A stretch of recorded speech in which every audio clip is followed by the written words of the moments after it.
Career की सबसे बड़ी चुनौती है बाबूलाल के सामने। पर्सनालिटी के संघर्ष से जूझ रहे हैं झारखंड के पहले सीएम। नमस्कार, आजाद सिपाही के खबर विशेष में आपका स्वागत है। मैं हूं राहुल सिंह। झारखंड के सबसे शालीन और स्पष्टवादी छवि के राजनेता माने जाने वाले बाबूलाल मरांडी इस समय अपने 3 दशक लंबे राजनीतिक कैरियर के उस दोराहे पर खड़े हैं जहां एक तरफ खाई है तो दूसरी तरफ कुआं। 21वीं शताब्दी के तीसरे दशक का पहला साल उनके इस कैरियर को किस तरफ ले जाता है यह तो भविष्य में तय होगा, लेकिन फिलहाल झारखंड के पहले मुख्यमंत्री रहे मरांडी के सामने अपने व्यक्तित्व को बचाए रखने के लिए विकल्प चुनने की बड़ी चुनौती है। दरअसल बाबूलाल मरांडी पर्सनैलिटी के उस संघर्ष में फंसे दिखाई दे रहे हैं जहां से वह ना तो पीछे हट सकते हैं और ना ही आगे बढ़ सकते हैं। अपनी पार्टी झाविमो का भाजपा में विलय करने के बाद बाबूलाल मरांडी दुविधा के उस भंवर में फंसे हुए दिख रहे हैं जिसमें उन्हें अपनी जुझारू छवि को बरकरार रखते हुए भाजपा को भी पार लगाना है।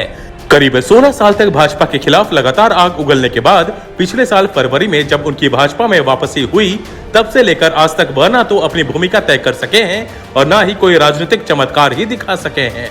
दूसरी तरफ भाजपा ने उन्हें विधायक दल का नेता तो बना दिया, लेकिन पार्टी में उनके समकक्ष कम से कम 2 नेताओं रघुवर दास और अर्जुन मुंडा के साथ उनका रिश्ता कम से कम सार्वजनिक तौर पर और अब तक कोल्ड वॉर सरीखा ही है। ऐसे में स्वाभाविक है कि बाबूलाल मरांडी की भाजपा के भीतर नेताओं के बीच सहज स्वीकार्यता पर भी सवालिया निशान लगा हुआ है। पिछले 1 साल के दौरान बाबूलाल मरांडी की भाजपा नेता के रूप में भूमिका पर कई बार सवाल खड़े हुए हैं। नए साल में बाबूलाल मरांडी के सामने पेश होने वाली चुनौतियों का विश्लेषण करती आजाद सिपाही ब्यूरो की खास रिपोर्ट। झारखंड के सियासी फलक पर बाबूलाल मरांडी एक ऐसा नाम है जिसके विरोधियों की संख्या बेहद कम है। अपनी शालीनता और स्पष्ट विचारधारा के कारण झारखंड के पहले मुख्यमंत्री रहे बाबूलाल मरांडी का राजनीतिक सफर भले ही कैसा भी रहा हो, लेकिन उन्हें नजरअंदाज करने का खतरा किसी भी दल ने अब तक नहीं उठाया है। लेकिन पिछले साल फरवरी में अपनी पार्टी झाविमो के भाजपा में विलय करने के बाद बाबूलाल मरांडी की यह छवि जरूर प्रभावित हुई है। राष्ट्रीय स्वयंसेवक संघ के प्रचारक रहे बाबूलाल मरांडी ने अपने राजनीतिक करियर में कई उतार चढ़ाव देखे और कई चुनौतियों का सामना किया, लेकिन 16 साल के बाद भाजपा में वापसी के करीब 1 साल बाद उनके सामने अब जो चुनौतियां हैं उनका मुकाबला करने में उन्हें कई मोर्चे पर एक साथ जूझना होगा। 17वीं लोकसभा के लिए 2019 के मई में हुए चुनाव में शून्य पर क्लीन बोल्ड हुए झाविमो सुप्रीमो बाबूलाल मरांडी विधानसभा चुनाव में 3 सीट जीतने में कामयाब हुए और बाद में वह अपने 2 विधायकों को पार्टी से निकालने के बाद खुद भाजपा में शामिल हो गए। विधानसभा चुनाव में पराजित होने के बाद भाजपा को एक मजबूत आदिवासी नेता की जरूरत थी ताकि वह झारखंड में अपना खोया जनाधार वापस हासिल कर सके। बाबूलाल मरांडी के रूप में उसके सामने अच्छा विकल्प था और खुद बाबूलाल को भी इसकी जरूरत थी। इसलिए लगातार 16 साल तक भाजपा के खिलाफ आग उगलने के बावजूद वह वापस आए और यहीं से उनकी दुविधा का दौर शुरू हुआ। पिछले साल फरवरी में बाबूलाल मरांडी के भाजपा में शामिल होने के बाद से वह ना तो पार्टी के लिए कोई चमत्कार कर पाए हैं और न ही झारखंड के लिए ही कोई बड़ा काम उनके खाते में दर्ज हुआ है। बाबूलाल मरांडी अपने जिस जुझारू और स्पष्टवादी छवि के लिए जाने जाते हैं, पिछले 10 महीने में वह प्रभावित हुई है। भाजपा विधायक दल के नेता चुने जाने के बावजूद नेता प्रतिपक्ष का दर्जा नहीं मिल सकना इसका एक कारण हो सकता है, लेकिन बाबूलाल मरांडी को बिना किसी पद के भी झारखंड के हितों के लिए जूझते लोग देख चुके हैं, इसलिए कोई पद उनके लिए सबसे महत्वपूर्ण हो सकता है। यह बात गले से नहीं उतर रही है। इतना ही नहीं, मुख्य विपक्षी दल का नेता होने के बावजूद बाबूलाल मरांडी ने अब तक ऐसा कोई स्टैंड नहीं लिया है जिससे झारखंड का हित सधता हो।